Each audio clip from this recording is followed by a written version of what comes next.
Kalau Kak Reno nih sekarang kesibukannya lagi apa aja? Kalau daily ya kebetulan sekarang dapat amanah ngajar gitu ya. Okay. Di beberapa kampus gitu. Saya juga kebetulan di industri juga terlibat di kegiatan yang berhubungan dengan event dan pariwisata, kegiatan organisasi atau asosiasi lah, kurang lebih itulah.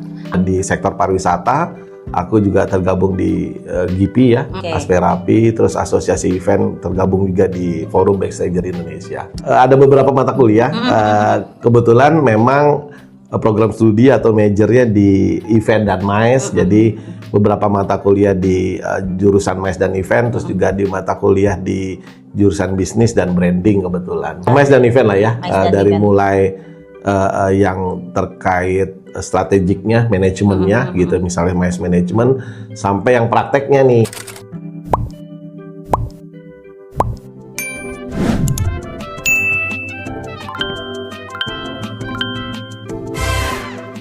Halo Eventhusiast, selamat datang di Euphoria Talk, tempat kita berbagi, membicarakan dan berdiskusi hal-hal menarik di industri event. Nah, kali ini kita udah ada di episode ke-6 Euphoria Talk ya, nggak terasa banget. Dan kali ini kita mau ngebahas hal yang sangat menarik banget dan memang sering banget ditanyain nih Pak. Bahkan ke aku juga sering banget ditanyain, apalagi kalau bukan sponsorship. Dan kita akan banyak ngulik tentang sponsorship, dan di sini sudah ada Pak Reno Raymond yang akan nemenin kita menjadi narasumber Euphoria Talk kali ini. Kita kasih tepuk tangan dulu dong teman-teman. Kalau misalnya tadi Kak, aku tuh kalau kita ngomongin tentang sponsorship gitu, karena memang banyak banget pertanyaan kayak misalnya Kak gimana sih caranya dapat sponsorship gitu, dan setahu aku Kak Reno juga ngajar materi itu ya gitu ya. Mungkin boleh nggak sih Kak ceritain sebenarnya sponsorship tuh apa sih? Mungkin ada teman-teman yang kalau definisi kan gampang ya, googling gitu ya. Tapi in real life itu tuh seperti apa sih Kak? Kebetulan juga aku bisa nanti ya kita diskusi lah. Kita bisa, aku ada dua sisi nih.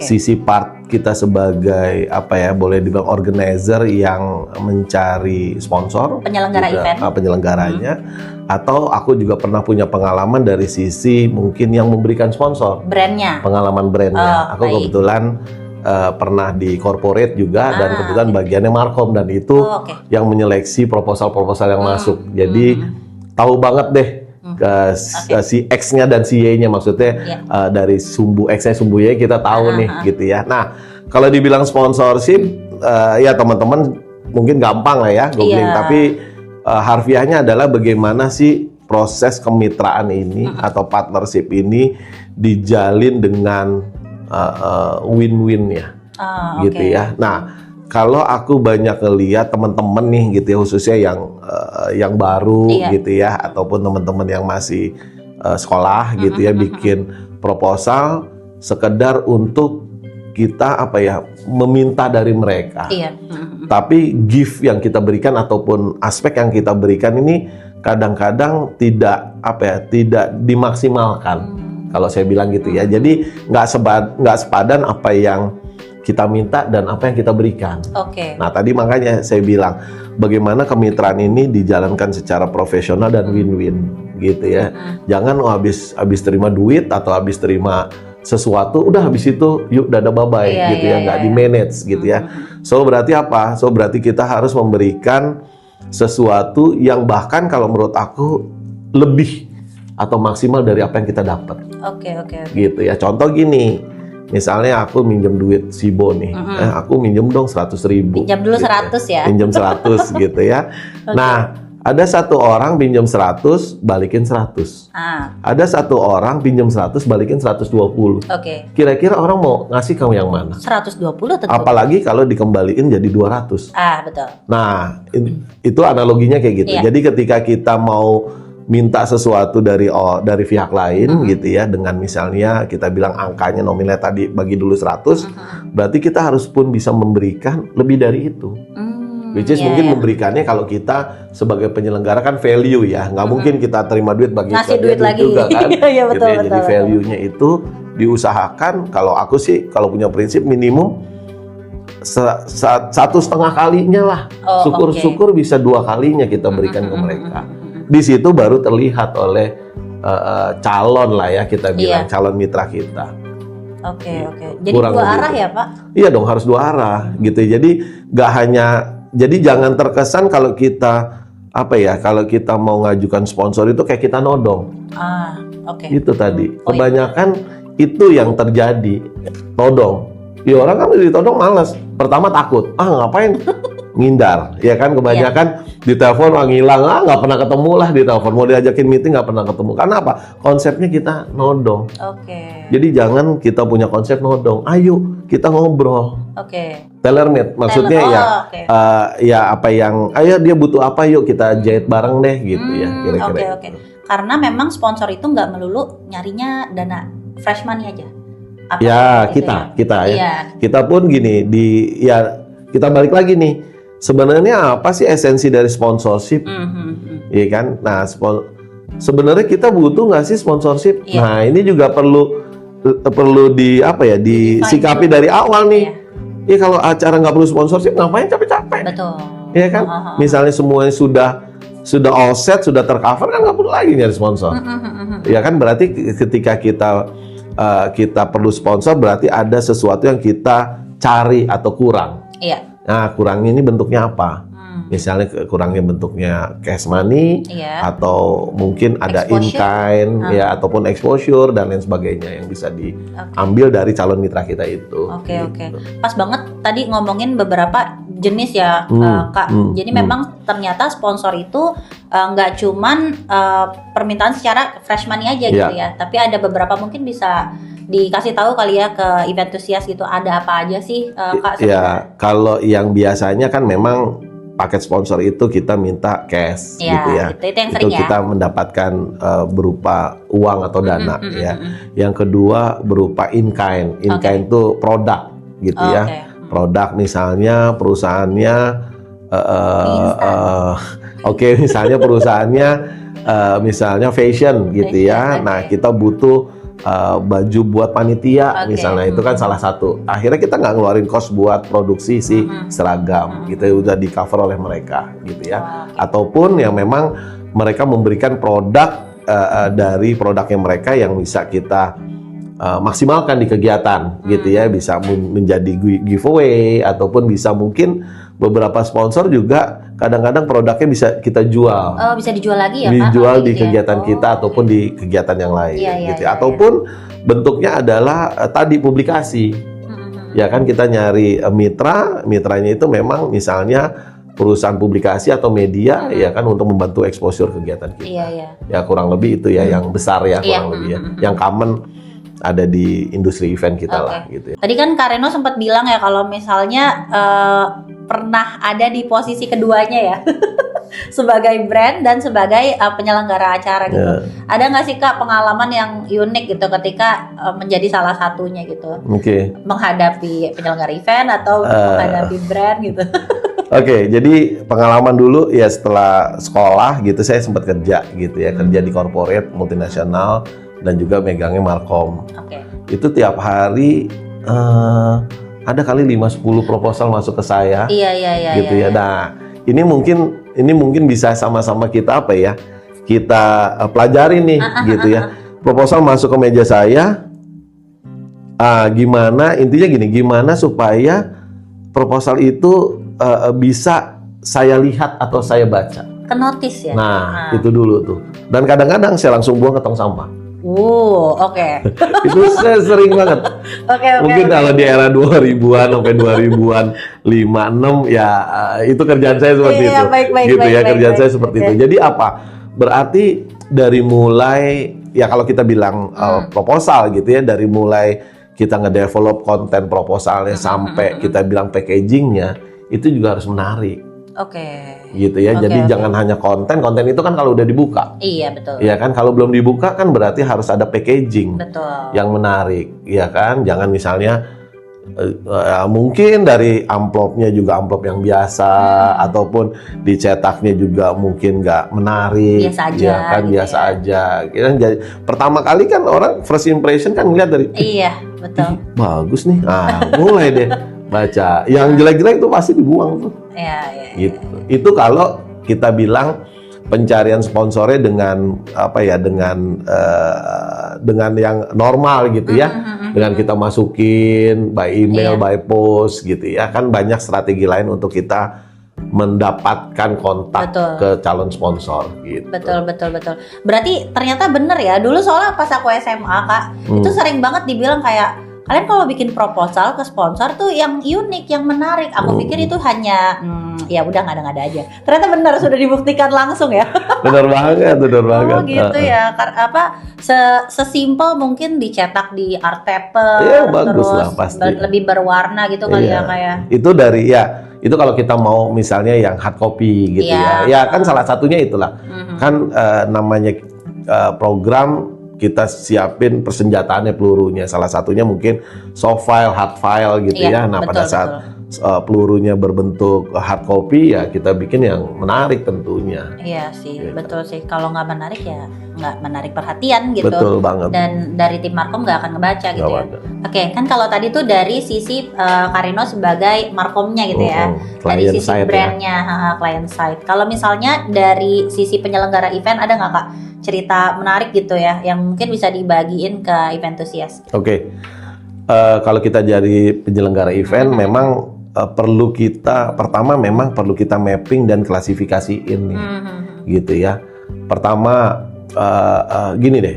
Kalau gimana sih kita untuk mendapatkan database sponsor gitu ya. Itu dulu ya kan. Pertama, kalau kalau sekarang sih gampang, kita mau dapetin PT apa, alamatnya langsung ada, emailnya ada. Kalau dulu bayangin nggak ada digital, bagaimana kita untuk dapetin?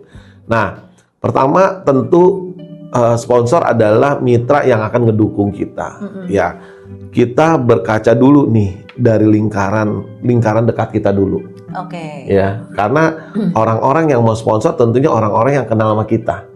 Ya kan, orang-orang maksudnya gini. Gue akan dukung lo dong, gue akan bantu gitu ya. Tentunya orang-orang yang kenal atau dekat kita. Nah, kita coba collect dulu data dari lingkaran dekat kita. Ya, mungkin kerabat, ya perusahaannya kerabat, terus sahabat dan lain sebagainya. Itu kita mapping. Yang kedua adalah caranya adalah yang kedua gini. Kita lihat program-program yang sejenis. Program sejenis kita mapping, ini perusahaan-perusahaan ini nih yang sering support kegiatan ini nih. Nah, itu sebagai salah satu kandidat lagi. Kita mapping gitu ya. Dan itu udah di eksternal ya berarti ya kita. Nah, sama dari database kita, networking di luar gitu ya. Nah, itu kita kumpulin nih. Kita mapping dulu. Dari pertama adalah faktor yang kedekatan dulu, itu yang probabilitasnya mungkin akan lebih tinggi, ya kan? Nah, itu yang kita approach gitu ya. Yang kedua, barulah kita list, dari yang memang networkingnya kita kenal, ya kan? Jadi PTA, PTB, PTC misalnya. Jadi kayak di filter gitu ya? Iya dong, kita bikin mapping ini dulu. Nah, baru dari yang nggak kita kenal tapi dia sering nih support kegiatan-kegiatan mirip nih. Nah, kita bisa cari database-nya on internet dan lain sebagainya. Gitu ya. Nah, tahapannya banyak. Pertama ya tentunya kita berkorespondensi lah ya. Bisa berupa lisan, surat, ataupun ketemu langsung gitu ya.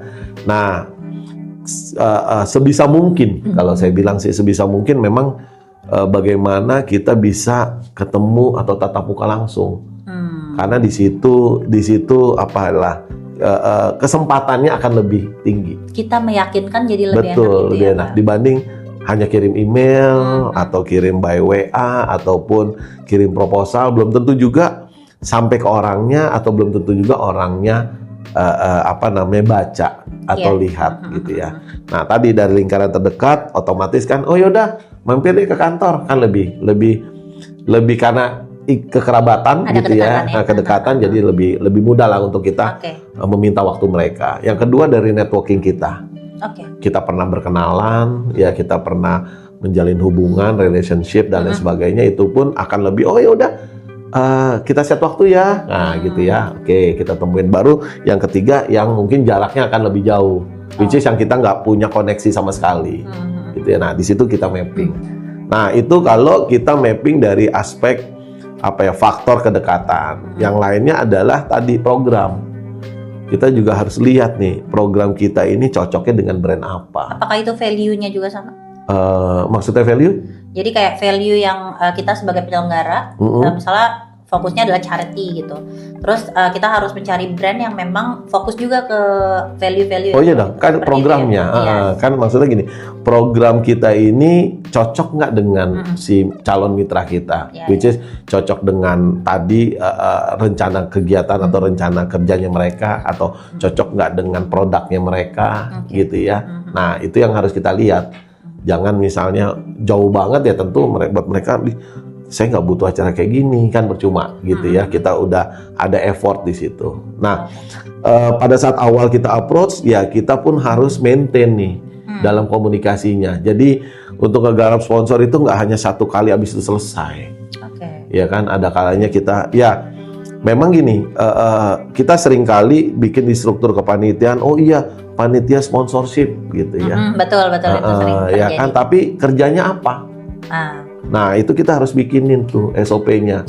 Misal udah kirim, oke, kita tindak lanjuti tiap hari. Jadi follow up terus gitu ya. Sampai misalnya kayak kita jualan deh, ya ada call to action-nya ataupun misalnya ada close-nya kayak gimana nih. Kita trial nih, mau sponsorin nggak? Oh belum. Kita coba challenge lagi, gitu kan. Nah, misalnya kayak gitu sampai sejauh itu tuh, ya kan. Nah memang tadi ketika kita bilang cari sponsor itu susah-susah gampang, susahnya dua, gampangnya satu, gitu ya. Jadi memang susah, gampang. Ya. Jadi memang yang perlu banget adalah bagaimana kita bisa memberikan value kepada calon mitra kita itu, ya dengan maksimal. Dan bagaimana juga tadi konten kita ini cocok gak dengan mereka dan seunik apa konten kita. Which is kegiatan kita ya, konten seperti itu. Betul. Itu sih kira-kira. Itu udah lengkap banget tuh ya alurnya ya. Bahkan udah diceritain tadi secara detail harus apa-apa aja. Dan kalau kayak gitu Kak, misalnya itu sudah dilakukan gitu ya semuanya, kita mengajukan ke brand gitu. Biasanya apa sih yang menjadi concern dari brand atau markom tadi atau pihak klien gitu ya dalam menentukan ini event bagus, selain tadi mungkin value-nya sama, terus kontennya bagus gitu. Bagus tuh dalam artian seperti apa? Jadi gini, brand atau corporate gitu ya atau produk mau sponsorin, sebenarnya apa sih tujuan mereka? Ya kan, kita ngomongin sponsor itu sebenarnya turunan dari mana sih? Kalau Sibo ingat nggak sponsornya turunannya dari mana? Kalau atasnya apa kira-kira? Kan? Nggak lulus nih kayaknya mata kuliahnya C nih kayaknya. Takut, belum baca PPT. Ya kan, kalau kita bilang sponsorship itu kan part of marketing communication, gitu ya. Kalau mau di harfiahin IMC lah, integrated marketing communication. Di dalamnya ada elemen sponsorship, which is bagian dari marketing. Turunan dari marketing apa? Marketing kan pemasaran, memasarkan produk supaya apa? Supaya terjual. Ujung-ujungnya apa? Sales, jualan. Ujung-ujungnya. Jadi bagaimana kita memberikan kesempatan kepada mitra kita, kesempatan lebih dekat dan lebih memungkinkan untuk mereka jualan. Intinya gitu, untuk mereka lebih menjual produknya. Ada kalanya memang dia nggak bisa jualan, tapi paling tidak dia dekat dengan calon customernya dia. Apalagi di event. Atau target audiensnya dia, gitu ya. Nah, kita ciptakan itu, gitu ya. Buat mereka kayak dibilang, oh iya nanti dapat value logo, itu udah old school gitu ya, udah nggak dilihat lah, itu bukan sebuah value lagi sekarang. Bahkan itu udah old school Pak. Iya, udah nggak. Ya kalau mau logo, dia tiap hari pasang logo kok, pasang iklan, ya kan, gitu ya. Nah, jadi intinya apa? Dekatkan produk mereka ke target audience. Buat kita atau buat si calon sponsor juga perlu yang namanya traffic kan. Nah, bagaimana kita bisa menggaranti traffic yang hadir di kegiatan kita. Nah, justru itu berpulang apa? Kalau memang event kita, nah semuanya balik database ya.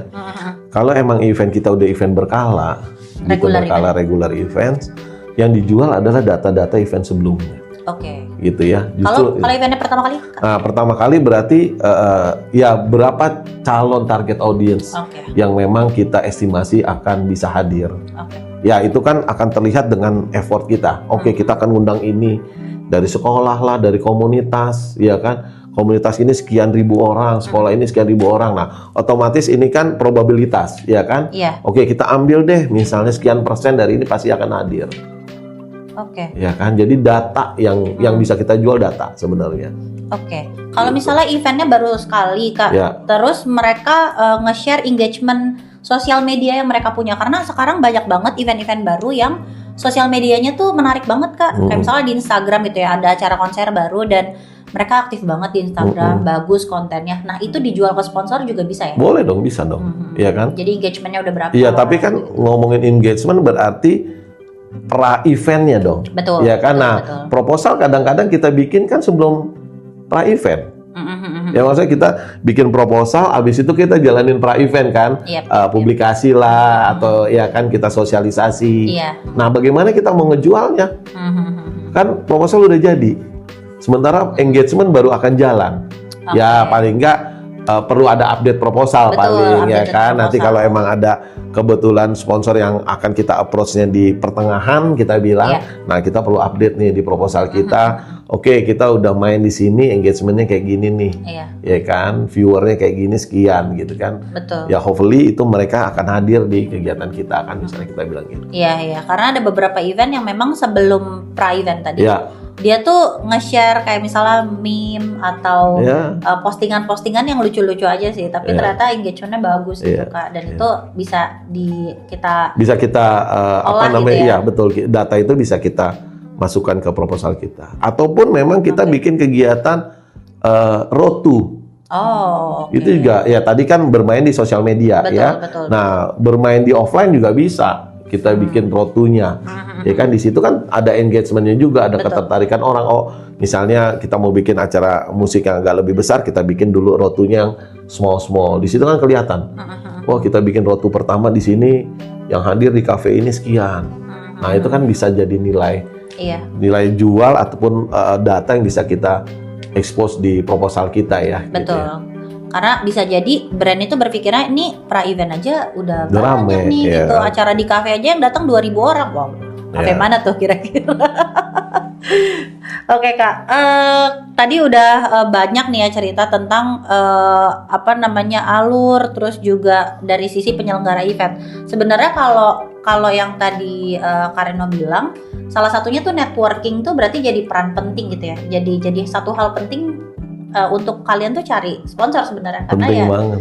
dari lingkup terdekat dulu gitu. Tadi Apakah kan, itu the biggest challenge Kak atau ada lain? Ya tadi kan lingkungan terdekat kita, which is kekerabatan. Yang kedua dari networking, ya kan, networking ya. Saat kita ada kegiatan atau di luar kita saling berkorespondensi, itu kan part of networking, ya kan. Nah, justru itu ya gini, di bisnis ini ya, bisnis khususnya bisnis event lah ya, gitu. Bisnis event ini adalah bisnis networking, bukan bisnis publikasi.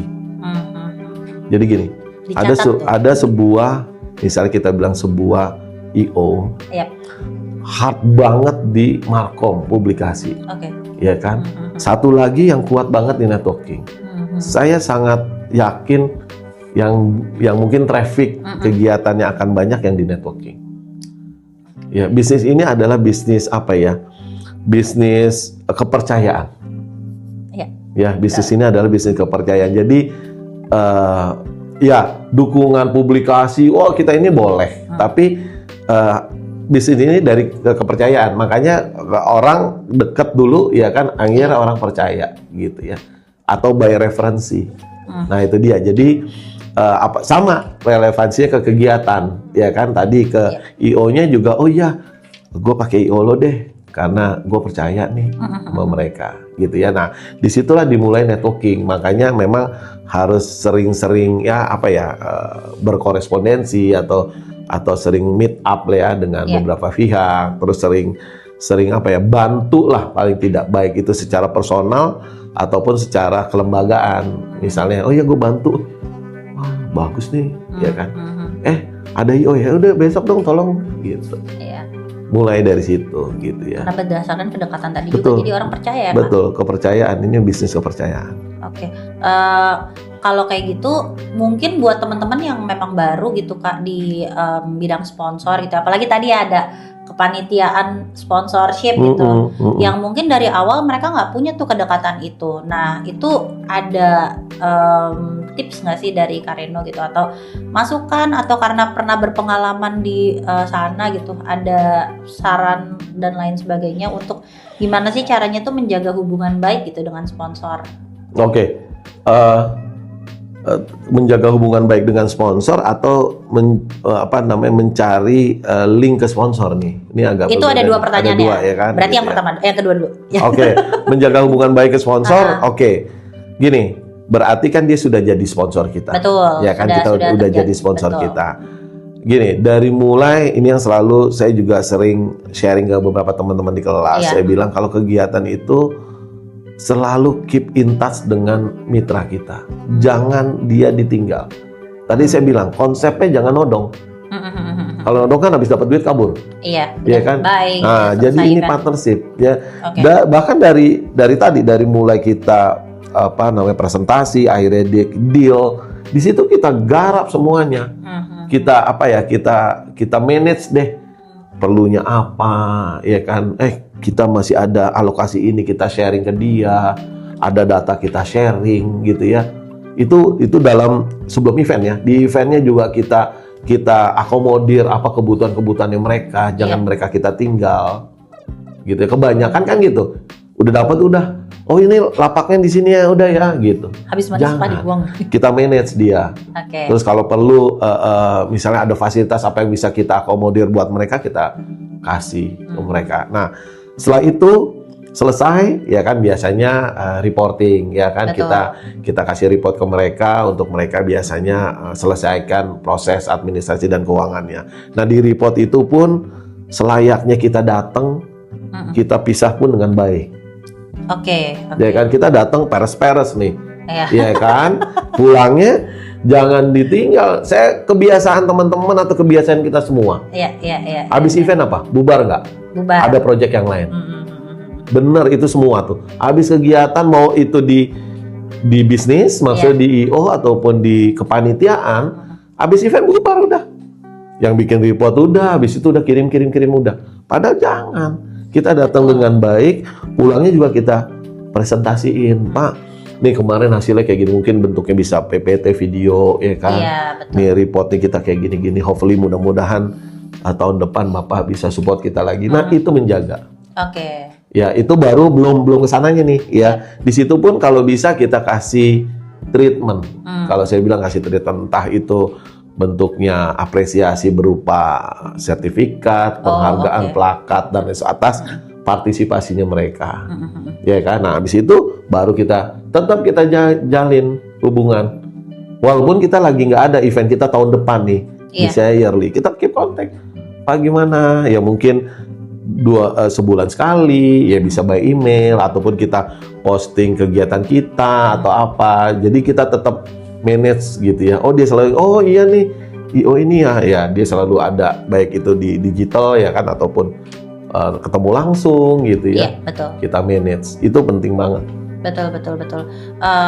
Iya sih, aku sepakat banget karena sebetulnya itu terjadi di Euphoria sih Pak. Jadi, Kak. Keceplos terus nih.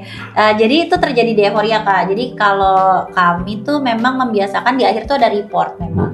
Dan sebisa mungkin report itu dipresentasikan langsung depan klien. Jadi atau kalau misalnya kita nggak sempet ngepresentasiin si reportnya, setidaknya itu kita ketemu dulu sih, ketemu di akhir. Jadi setelah acara selesai, bubaran pada hari itu, tapi di next di hari selanjutnya atau minggu depan kali ya, karena kan namanya habis event mungkin klien juga capek, itu temuin lagi, kita ajak ngomong apa sih yang kurang di event kita kemarin, ada catatan nggak Kak, Bapak, Ibu gitu, karena gimana pun juga mau itu sumbang, maksudnya mau itu sarannya cukup keras ataupun biasa aja atau gimana, tetap harus kita dengar gitu, karena itu akan menjalin hubungan baik ya Kak ke depannya.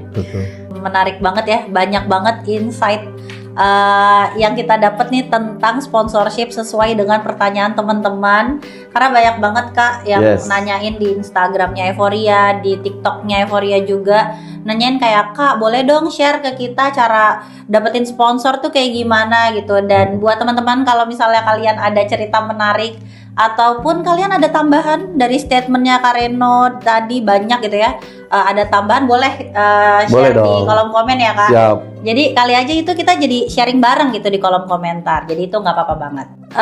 Sama gini Kak, aku tuh sempet ya ngedenger dulu, balik lagi ya dulu pas zaman-zaman kuliah gitu ya. Ada yang bilang kalau nyari sponsor tuh kalau bisa jangan akhir tahun gitu, tutup buku atau jangan awal tahun. Aku bingung tuh di situ. Gimana caranya? Padahal kan si proposal yang kita taruh kita nggak tahu dibukanya kapan kan Kak. Nah sebenarnya apakah ada waktu ideal? Waktu ideal kita tuh submit proposal ataupun mengajukan sponsor ke brand. Oke.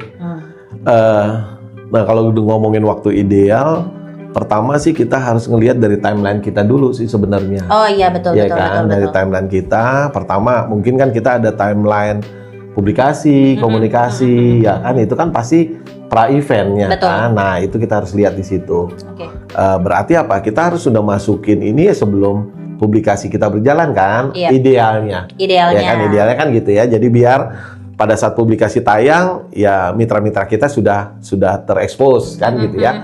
Nah, ngomongin ideal balik lagi masa persiapan ya tadi proposal gitu ya. Nah, kurang lebih kan gini kalau misalnya kita bilang di pihak sponsor lah dari mulai dia terima proposal, terus habis itu dia review internal, habis itu dia ngobrol ke atasannya sampai dapat approval. Itu kalau memang dia lakukan dengan ya kadang mungkin aku pernah di situ ya. Mungkin itu rentang 4 sampai 6 minggu lah secara internal gitu. Itu kalau memang kita berniat ya dalam arti kita temuin, habis itu wah bagus nih cocok. Nah kita kan pasti bikin internal review dulu kan di divisi kan gitu ya. Habis itu kita laporin ke atasan kita ya kan, di approve oleh atasan kita, baru approval budget dari finance gitu ya. Nah itu takes time mungkin 4 sampai 6 minggu ya, tergantung balik lagi perusahaannya kan ya. Semakin perusahaannya besar tentu layernya semakin banyak, butuh approval semakin panjang. Kalau perusahaannya yang medium to small yang mungkin rentangnya nggak terlalu banyak, tapi persiapan sajalah misalnya untuk ke sponsor itu di luar follow up itu sebulan sampai 2 bulan di luar follow up. Berarti apa? Berarti kita harus mempersiapkan kalau mau tambah follow up lah seberapa lama kita akan follow up mereka gitu ya. Jadi kurang lebih sih itu kalau aku. Nah proses follow up ini kan balik lagi nih, seberapa hard kita memfollow up, seberapa kedekatan kita juga dengan si calon gitu ya. Kalau udah dekat kan follow up-nya nggak perlu lama-lama gitu ya. Tapi kalau di internal mereka, kalau saya bilang ya 2 minggu paling cepat ya. Mungkin 2 minggu sampai rentang 4 sampai 6 minggu. Ya persiapkan aja lah sebulan sampai 2 bulan. Itu dengan kondisi memang mereka tertarik ya. Mereka tertarik. Nah, kalau kita tinggal hitung seberapa jauh mundur untuk kita masa follow up. Betul. Ya kan? Nah, itu kalau dari aspek persiapannya ya. Nah, kalau dari aspek waktu yang cocok kapan, balik lagi memang kita punya produk nih. Ya kan? Kita punya produk, kita produknya apa?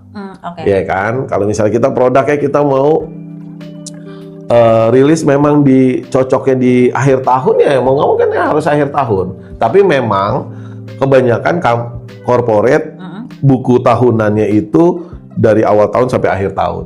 Kebanyakan perusahaan ataupun government juga seperti itu, gitu ya. Ada yang memang perusahaan multinasional Eropa biasanya dari April sampai Maret tengah, gitu ya. Ada yang di tengah, tapi mostly mungkin hampir 80% kayaknya awal tahun sampai akhir tahun. Jadi memang balik lagi sedikit kendala ketika memang kita baru ngajuin di quarter keempat gitu ya, karena memang mereka sudah pasti habis budget mereka, bukan habis, sudah pasti teralokasikan.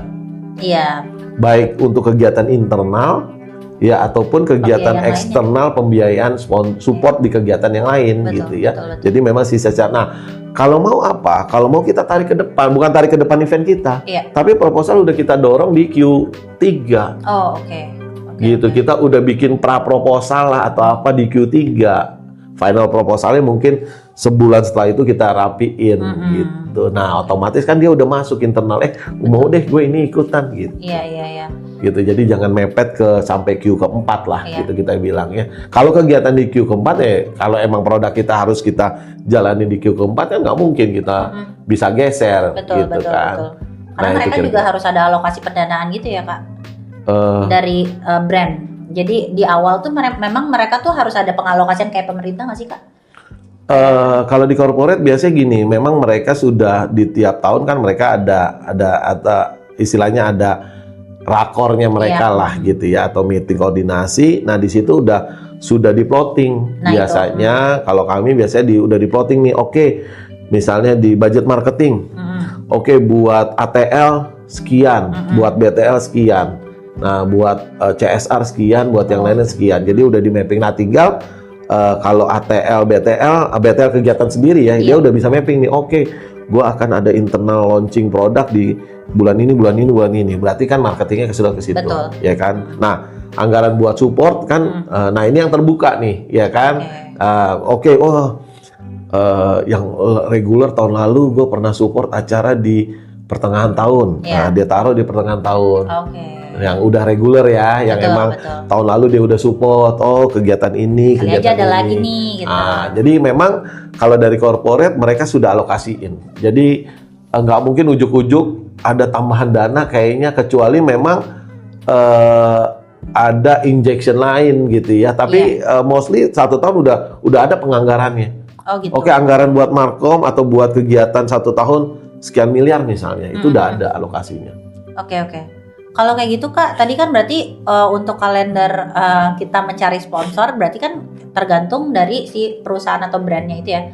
Corporate-nya mereka tuh terbuka dengan pembiayaan tuh di bulan berapa, itu kita bisa taunya dari mana Kak? Apakah seterbuka itu atau memang harus ada kedekatan dan lain sebagainya? Maksudnya terbuka pembiayaannya gimana nih? Kita tahu gitu, misalnya di corporate A, dia tuh ada pengalokasian di bulan sekian gitu. Oh, oke. Kalau pengalaman aku sih, kalau penganggaran sponsorship memang nggak kita patok per bulan ya gitu ya. Tapi kita udah alokasiin di kegiatan yang udah pernah kita lakukan. Kegiatan sponsor yang udah kita lakukan. Misalnya, oke, kita pernah sponsor acara musik A, ya udah kita taruh di sini nih. Musik A di bulan Maret misalnya. Terus kita pernah sponsor acara olahraga di bulan Juni gitu ya. Nah, itu udah ada. Nah, tapi memang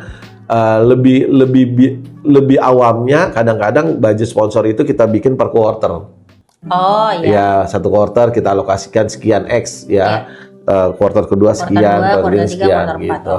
Dengan total yang sudah memang dialokasikan di awal ya. Gitu. Oke. Jadi bisa nggak dikatakan kalau misalnya kita mencari sponsor itu bisa melihat misalnya ada brand A, dia pernah ngasih sponsor sebuah event, sebuah acara di tengah tahun Kak. Nah kita melihat itu, jadi kayak berti ada penganggaran di situ.